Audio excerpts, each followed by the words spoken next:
HVAC estimating and bidding, part 2. So I wanted to go over the bidding process and estimation and how we come up with our figures and why there's such a big variance between company to company. Inside the book that you take a test on, that the state of Mississippi recommends that you pick up, which they sell it to you. So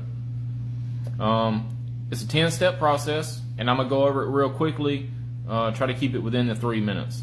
The step 1, labor cost of each task.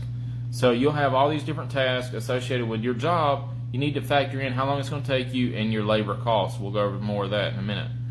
You have labor burden. That's step 2.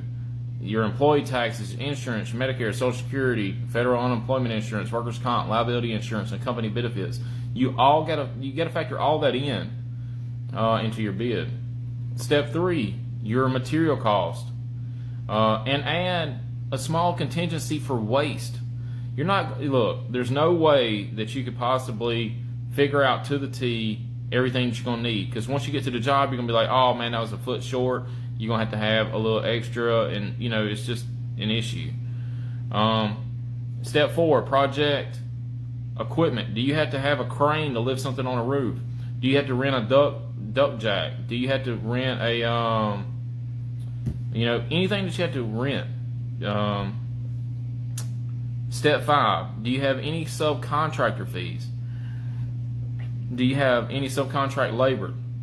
Did you have to sub out, metal fabrication for your duct work? Stuff like that, you got added in. Step 6, add allowances. Some items may not be specified and that they may want to look over, so you add a contingency in there, add an allowance. Step 7 is contingencies. So factor in risk into the job.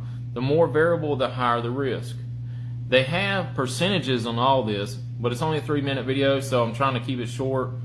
But I will go over this in detail.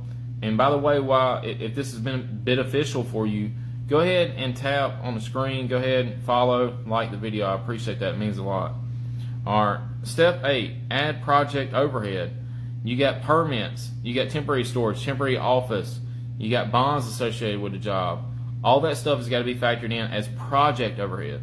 Step 9, company overhead. You have an office. Do you have accounting fees, taxes, telephone, legal fees? You got software. You got people in your office working. All that stuff has got to be factored in. Step 10, add a markup and determine profit margin.